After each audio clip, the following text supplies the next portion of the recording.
आप मध्य हिमालय या इसी को क्या बोलते हैं? लघु हिमालय। इसी को कौन सी हिमालय भी बोलते हैं? लघु हिमालय। ठीक, लघु हिमालय। अच्छा, सबसे पहले आप लोगों से ये सवाल पूछना चाहूंगा कि इसकी स्थिति कहाँ होगी? लघु हिमालय या मध्य हिमालय की स्थिति कहाँ होगी भाई? कोशिश करो। जब आप दक्षिण से उत्तर को जाओगे तो लघु हिमालय के दक्षिण में कौन सा हिमालय होगा? बृहद हिमालय। लघु हिमालय के दक्षिण में बोला मैंने दूनद्वार या शिवालिक के ऊपर में। अगर सवाल पूछा जाएगा कि बताइए उत्तराखंड में लघु हिमालय की स्थिति कहाँ है, तो कहाँ डालोगे आप लोग? आप लोग ये बताओगे कि दूनद्वार या शिवालिक के उत्तर में। किसके उत्तर में? दूनद्वार या शिवालिक के उत्तर में। ठीक हो गया। जो हमने प्रदेश को 8 भागों में बांटा था ना, वही है ये। ठीक है, शिवालिक के उत्तर में, शिवालिक के उत्तर में। अच्छा, अब आप बताइए मेरे को कि किसके दक्षिण में होगा? किसके दक्षिण में है भाई? किसके दक्षिण में है? बृहद हिमालय के दक्षिण में है। किसके दक्षिण में है? बृहद हिमालय के दक्षिण में है। ठीक हो गया। मतलब शिवालिक के उत्तर में और बृहद के दक्षिण में हो जाएगा कौन से हिमालय की स्थिति? लघु हिमालय की स्थिति। किसकी हिमालय की स्थिति? लघु हिमालय की स्थिति। समझ में आया? अब सबसे इंपॉर्टेंट क्वेश्चन बन जाता है कि लघु हिमालय का निर्माण कैसे हुआ? लघु हिमालय का क्या निर्माण कैसे हुआ? अब देखिए, लघु हिमालय हिमालय की श्रेणी में जब नीचे से जाओगे तो सबसे पहला हिमालय होता है लघु, बृहद और ट्रांस। तो सवाल मैंने क्या कहा? मैंने कहा लघु हिमालय का निर्माण कैसे होता है? किससे होता है भाई? कायांतरित चट्टानों से या फिर रूपांतरित चट्टानों से। कायांतरित चट्टानों से इनका निर्माण होता है। किन चट्टानों से? कायांतरित चट्टानों से इनका कायांतरित चट्टानों से इनका निर्माण होता है।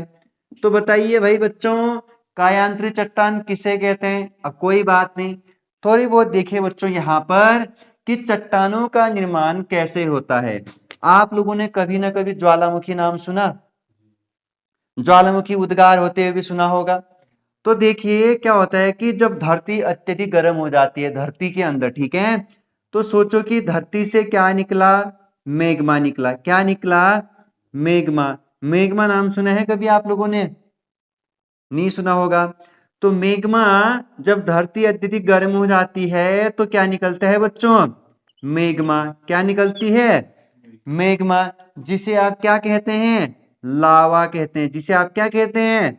लावा। लावा को क्या बोलते हैं भूगोल में? मैग्मा बोलते हैं। क्या बोलते हैं? मैग्मा। अच्छा, जब ये ज्वालामुखी मतलब ये धरती से मैग्मा, ये इसे कहते हैं ज्वालामुखी उद्गार होना। इसे क्या कहते हैं? ज्वालामुखी उद्गार होना। समझ में आया?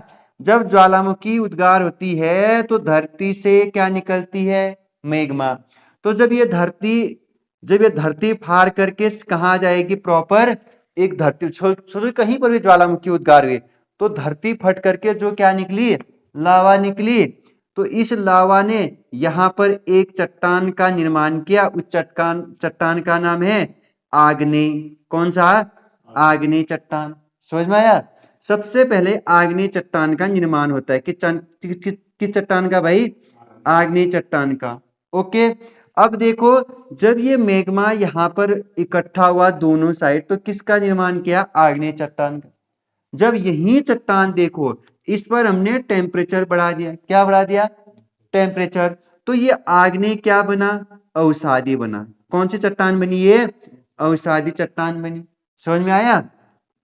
अवसादी चट्टान बनने के बाद यही इसी पर बाद में हमने और टेम्परेचर बढ़ा दिया। सोचो तो ये क्या बना? अब कायांतरित चट्टान बना भाई। ये क्या बना? अब कायांतरित चट्टान बना। कौन सी चट्टान बना? समझ में आया? कायांतरित चट्टान बना। ओके। जिसे आप रूपांतरित चट्टान भी कहते हैं। जिसे आप क्या कहते हैं? रूपांतरित चट्टान भी कहते हैं। यह चट्टान क्या होता है? घुमावदार होता है। क्या होता है? घुमावदार प्रकार की चट्टानें होती है लघु हिमालय। कैसी चट्टानें होती है ये? घुमावदार होती है। कैसी होती है बच्चों? घुमावदार होती है। अब सवाल ये पूछा जाएगा कि राज्य में मध्य हिमालय की ऊंचाई कितनी है? तो ये सवाल पूछा गया है। बताइए राज्य में मध्य हिमालय की ऊंचाई कितनी है? 1200 मीटर से 4500 मीटर के आसपास तक आप लोगों का क्या है?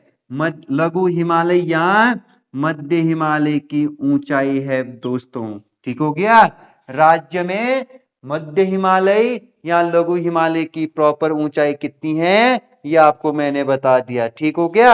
अब सवाल ये पूछा जाएगा कि राज्य में जो लघु हिमालय की स्थिति है ये कितने जिलों में फैला है?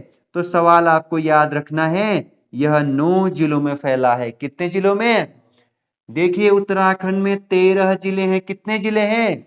यह चंपावत से लेकर के देहरादून तक कुल 9 जिलों में फैला है। तो लघु हिमालय का विस्तार कितने जिलों में? 9 जिलों में विस्तार है। जबकि शिवालिक का कितने में था? 7, 100 से 7। ठीक हो गया? तो आपको क्या याद रखना है? मध्य हिमालय या लघु हिमालय का विस्तार कितने जिलों में है? 9 जिलों में है। समझ में आया? और राज्य में इस लघु हिमालय की बहुत खूबसूरती खासियत है भाई। इस लघु या मध्य हिमालय में 2 महत्वपूर्ण घाटियों के नाम याद रखने हैं। राज्य में लघु हिमालय के अंतर्गत 2 महत्वपूर्ण घाटियों के नाम याद रखने हैं जो किसी न किसी चीज के लिए फेमस हैं राज्य में। ठीक है? अब वो 2 घाटियां कौन सी है? एक घाटी का नाम है अलकनंदा घाटी। एक घाटी का नाम कौन सा है? अलकनंदा घाटी। तो दूसरी घाटी का नाम कौन सा है? अल्मोड़ा घाटी। सेकेंड घाटी कौन सी है? अल्मोड़ा की घाटी। तो बताइए भाई, अलकनंदा की घाटी मध्य हिमालय या लघु हिमालय में किसकी खेती के लिए प्रसिद्ध है? ज्वार और चुए की खेती के लिए। किस खेती के लिए? ज्वार और चुए की खेती के लिए। समझ में आया? ज्वार और चुए। ठीक हो गया? यहां नीचे लिख दे रहा हूं चुआ। ज्वार और चुआ की खेती के लिए बताइए उत्तराखंड में कौन सा घाटी महत्वपूर्ण है? अलकनंदा की घाटी, जो आपका चमोली से नहीं निकलती है, जो सतोपंथ साल से, ये पूरा अलकनंदा की घाटी, अलकनंदा नदी के आसपास की घाटी अलकनंदा घाटी कहलाती है। समझ में आया? यहाँ ज्वार और चुआ प्रसिद्ध है। अब सवाल ये पूछा जाएगा कि आप लोगों को कि अल्मोड़ा घाटी क्यों प्रसिद्ध है? तो मक्के की खेती के लिए। किसकी खेती के लिए? मक्के की खेती के लिए। मक्के की खेती के लिए अल्मोड़ा की घाटी प्रसिद्ध है भाई। समझ में आया? अच्छा, तो ये 2 घाटियों को आपने किसी भी हाल में याद रखना है भाई। ठीक हो गया? अब मध्य हिमालय में उत्तराखंड में कुछ फेमस जगह है जो आपको याद रखने हैं कि यहाँ के प्रमुख फेमस जगह कौन कौन से हैं या फिर पर्यटक स्थल कौन कौन से हैं जो मध्य हिमालय के अंतर्गत आते हैं। ठीक है? सवाल पूछा गया है, बताइए मसूरी नामक स्थान उत्तराखंड के किस हिमालय के अंतर्गत पाया जाता है या अंतर्गत आता है? तो मसूरी हो गया, रानीखेत हो गया, देववन हो गया, गाग डिब्बा हो गया, लाल टिब्बा हो गया, नैनीताल हो गया, रानीखेत हो गया, दूधातोली श्रेणी होगी। ये सारे के सारे आपके किस हिमालय के अंतर्गत पाए जाते हैं? मध्य हिमालय के अंतर्गत। किस हिमालय के अंतर्गत? देखिए फिर से, मसूरी, रानीखेत, ठीक हो गया, गाग डिब्बा, उसके बाद लाल टिब्बा, समझ में आया?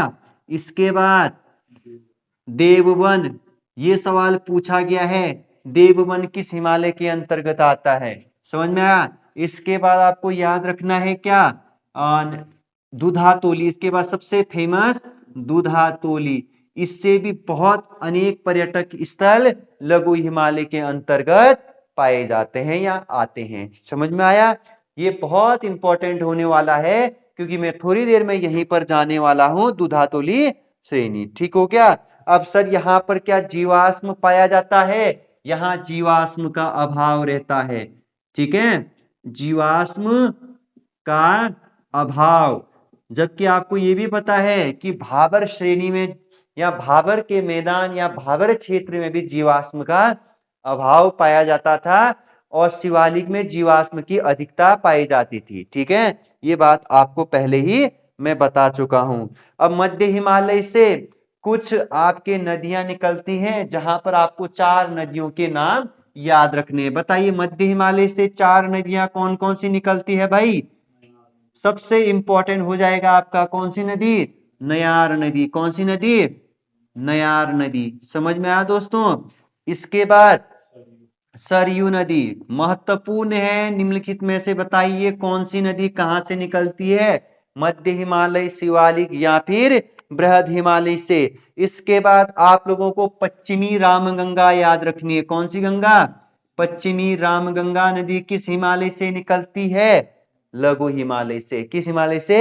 लघु हिमालय से। इसके बाद अंतिम नदी होगी आप लोगों की कौन सी नदी है? लधिया नदी। कौन सी नदी बच्चों?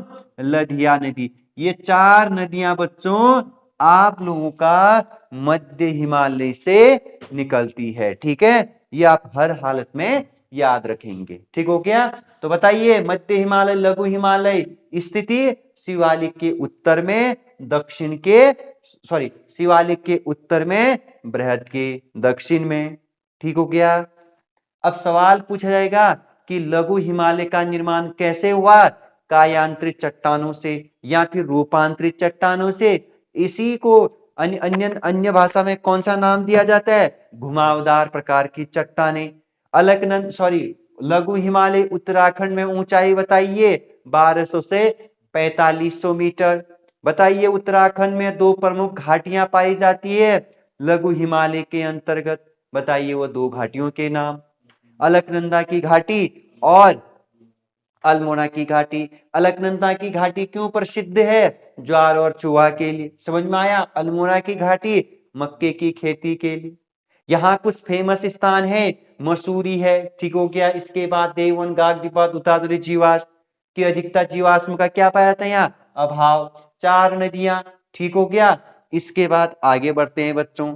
ठीक, अब यहाँ पर जो अन्य इंपॉर्टेंट है, जैसे मध्य हिमालय में कुछ तालें भी पाई जाती है, जहां पर आपको नैनीताल याद रखना है, साताल याद रखना है, खुरपा ताल याद रखना है, नौकुचिया ताल याद रखने। तो याद क्या रखना है आपको?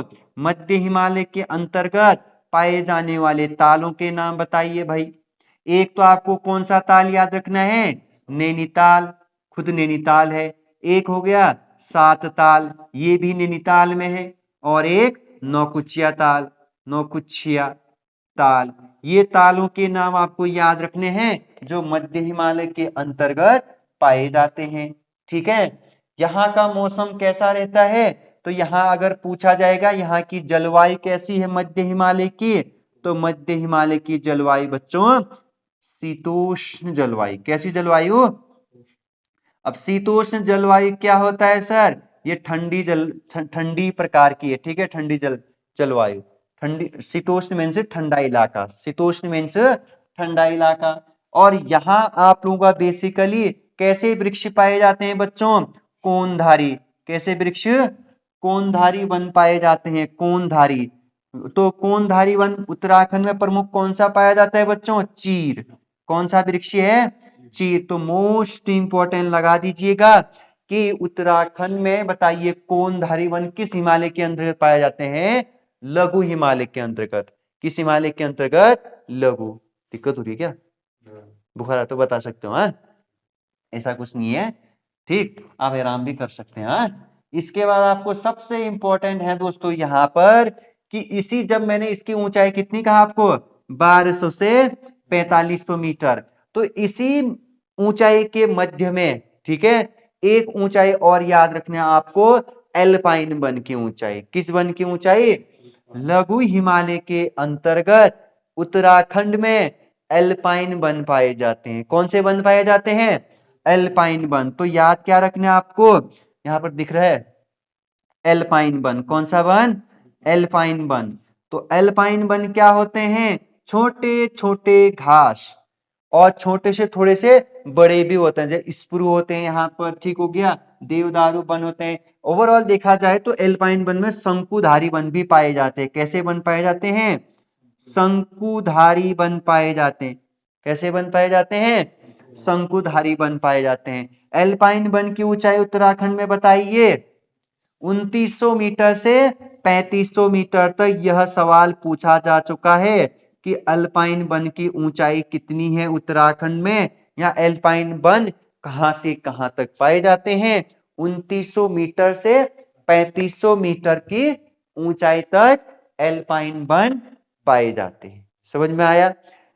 क्या होते हैं ये वन? थोड़े से कटीले शंकुधारी वन पाए जाते हैं। समझ में आया? इतना आप याद रखेंगे। हाँ, और ये अल्पाइन वाला जो इलाका है ये ठंडे इलाका रहता है। कैसा इलाका रहता है? ठंडे इलाका रहता है। ठीक है दोस्तों, इसके बाद आपको जो सवाल यहां से बन सकता है, ये सवाल बनेगा कि लघु हिमालय के अंतर्गत इसी ऊंचाई के आसपास बच्चों लगभग लगभग लगभग 3500 के आसपास से यहां पर छोटे छोटे मखमली घास पाए जाते हैं। क्या पाए जाते हैं? छोटे छोटे मखमली घास पाए जाते हैं, जिसे आप बेसिकली किस नाम से जानते हैं? बुग्याल नाम से जानते हैं। किस नाम से जानते हैं? बुग्याल नाम से। तो आपको सवाल क्या पूछा जा सकता है? बताइए, उत्तराखंड में बुग्याल किस श्रेणी में या कौन सी हिमालय में पाए जाते हैं? तो बुग्याल लघु हिमालय के अंतर्गत पाया जाता है। समझ में आया? अब सवाल ये भी बन सकता है कि बुग्याल क्या होता है? बच्चों, बुग्याल आप लोगों का छोटे छोटे मखमली घास होते हैं। क्या होते हैं? छोटे छोटे मखमली घास के मैदान को, मखमली घास के मैदान को क्या कहते हैं? बुग्याल कहते हैं। क्या कहते हैं? बुग्याल। आप लोग बेसिकली हमेशा जब कभी ना कभी गए होंगे आप लोग, या फिर देखते होंगे कि उत्तराखंड में खास करके पिथौरागढ़ और चमोली उत्तरकाशी के जो प्रवास करते हैं, जो खास करके भोटिया जनजाति या फिर जो माइग्रेशन को जाते हैं, अधिकतर हमारे सीमांत क्षेत्र के लोग माइग्रेशन को जाते हैं ना, तो वो माइग्रेशन जाते हैं पशु चराने के लिए। किस चराने के लिए? पशु चराने के लिए या रोजगार के लिए 6 महीने माइग्रेशन जाते हैं।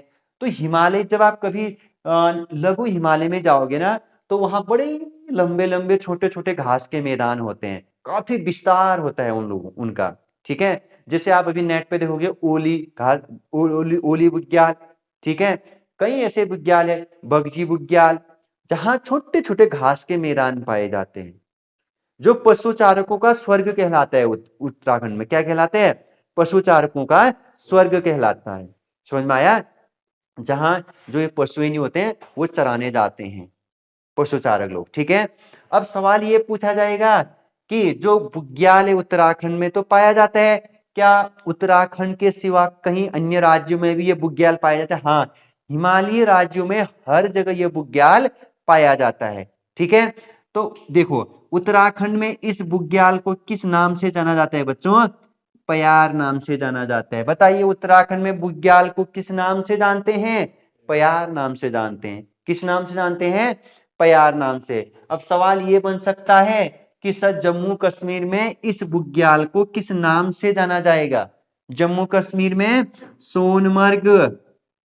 कौन सा मर्ग? सोनमर्ग।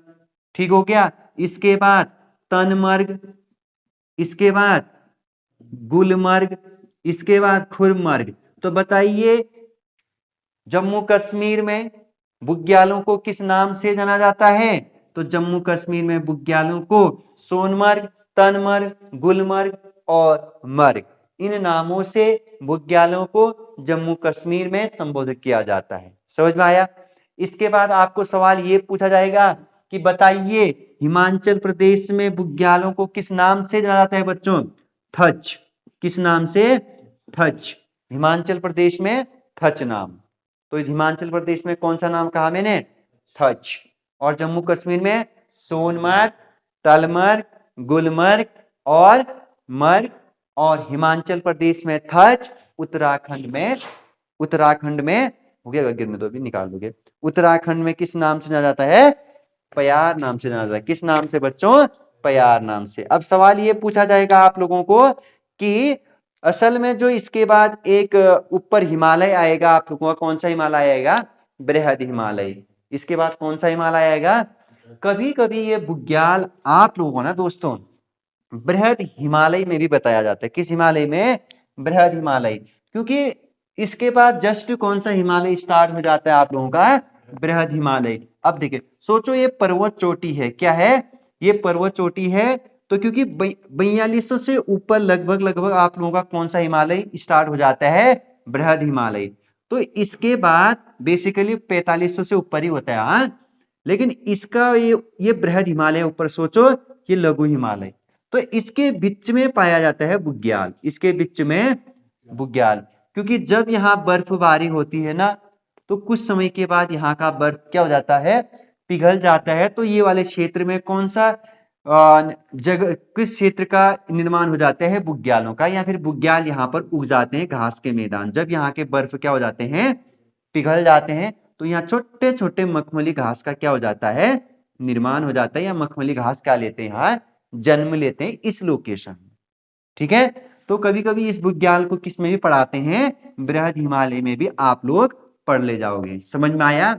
अब इसी लघु हिमालय के अंतर्गत आपको पढ़ना है भाई, मोस्ट इंपॉर्टेंट लगा दीजिएगा, कौन सा क्षेत्र? कौन सा क्षेत्र? दुधातोली श्रेणी। कौन सा श्रेणी? दुधातोली श्रेणी। तो टॉप हेडिंग डालेंगे दुधातोली श्रेणी। मोस्ट इंपॉर्टेंट लगाएंगे दोस्तों दुधातोली श्रेणी को। ठीक, अब देखेंगे कि दुधातोली श्रेणी में क्या क्या इंपॉर्टेंट है। अब दुधातोली श्रेणी, सबसे पहले तो आपको यह बात याद रखना है कि दुधातोली श्रेणी किस हिमालय के अंतर्गत आता है। यह श्रेणी उत्तराखंड के लघु हिमालय के अंतर्गत आता है। किस हिमालय के अंतर्गत? लघु हिमालय के अंतर्गत। समझ में आया? अब सवाल ये पूछा जाएगा आपको कि उत्तराखंड के दुधातोली श्रेणी को क्या बोला जाता है? उत्तराखंड का पामीर बोला जाता है। क्या बोला जाता है इसे? उत्तराखंड का पामीर। किसे बोला जाता है? उत्तराखंड का पामीर दुधातोली को बोला जाता है। ओके, इसके बाद यहां से इस दुधातोली श्रेणी से 5 नदियां निकलती हैं। कितनी नदियां? 5 नदियां निकलती है। बताइए, दुधातोली श्रेणी से जो 5 नदियां निकलती है वह कौन कौन से? बहुत खतरनाक टॉपिक है ये, मोस्ट इंपॉर्टेंट लगा दीजिएगा। तो दुधातोली से सबसे पहले तो पश्चिमी न्यार। कौन सी न्यार?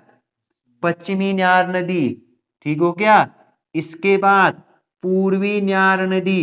कौन सी न्यार नदी? पूर्वी न्यार नदी। इसके बाद बताइए भाई, पश्चिमी रामगंगा। शाबाश, पश्चिमी रामगंगा नदी निकलती है।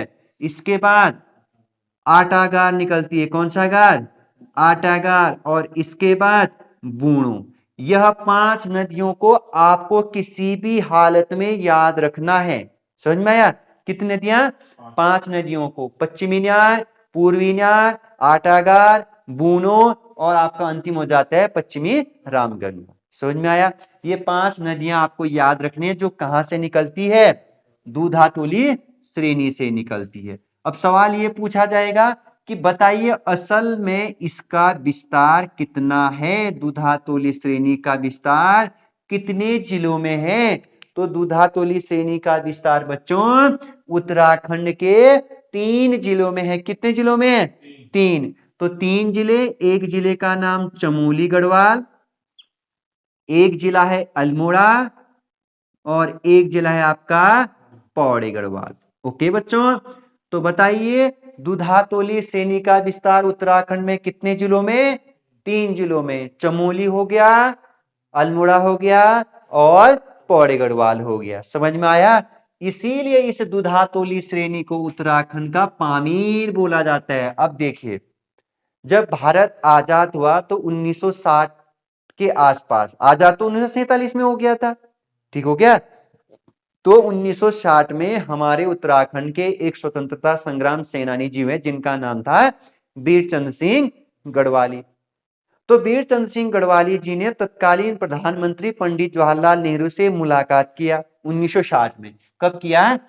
1960 में। 1960 में तत्कालीन प्रधानमंत्री पंडित जवाहरलाल नेहरू जी से किसने मुलाकात किया?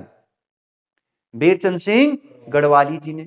और कहा कि इस दुधातोली क्षेत्र में जो ये बीच का क्षेत्र है, इसको भारत का क्या बना दीजिए? ग्रीष्मकालीन राजधानी बना दीजिए। तो बताइए, उत्तराखंड में ग्रीष्मकालीन राजधानी भारत की बनाने के लिए किसने पेशकश किया था? वीर चंद्र सिंह गढ़वाली ने। तो बताइए, ग्रीष्मकालीन बनाने की नींव राजधानी भारत की किसने डाली थी? वीर चंद्र सिंह गढ़वाली ने। किसे कहा था?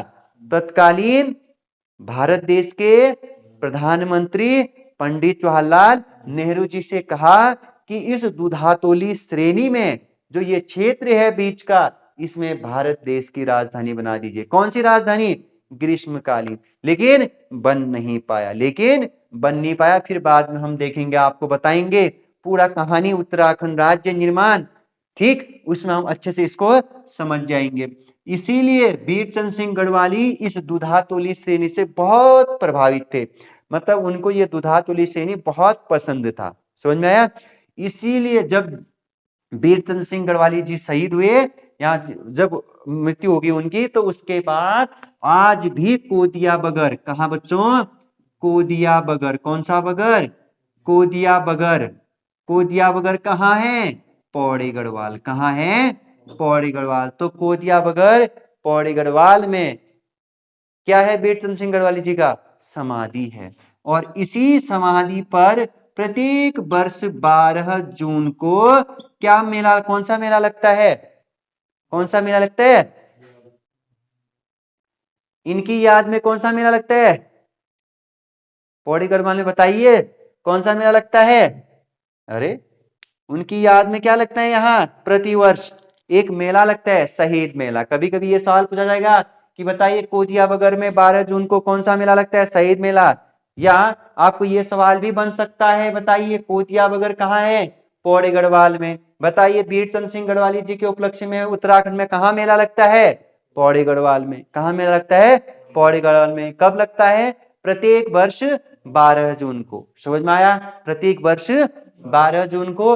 और एक और याद रखना है कि दुधातोली श्रेणी ब्रिटिश काल में किस परगने के अंतर्गत आता था? चांदपुर परगने के अंतर्गत। किस परगने के अंतर्गत? चांदपुर। चांदपुर परगना, यहाँ चांदपुर परगने के अंतर्गत आता था। ठीक है, तो चांदपुर परगना तो ब्रिटिश काल में आपको पढ़ाया जाएगा, चांदपुर परगना। ठीक, पंवार वंश की सबसे पहली राजधानी यही थी। ठीक है, तो आपने क्या पढ़ा? आपने ये पढ़ा कि दुधातोली श्रेणी के बारे में। ठीक, कितने जिलों में फैला है, कितनी नदियां निकलती है, उत्तराखंड का पामीर कहा जाता है। दुधातोली श्रेणी से हमारे वीर चंद्र सिंह गढ़वाली जो स्वतंत्रता संग्राम सेनानी हुए, वह बहुत प्रभावित थे।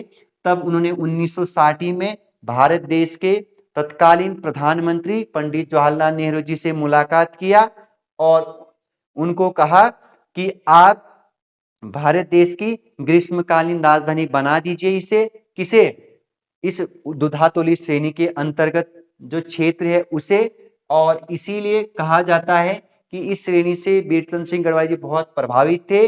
इसलिए प्रत्येक वर्ष 12 जून को कोतिया बगर पौड़े गढ़वाल में इनके उपलक्ष्य, इनके याद में क्या लगता है? मेला लगता है।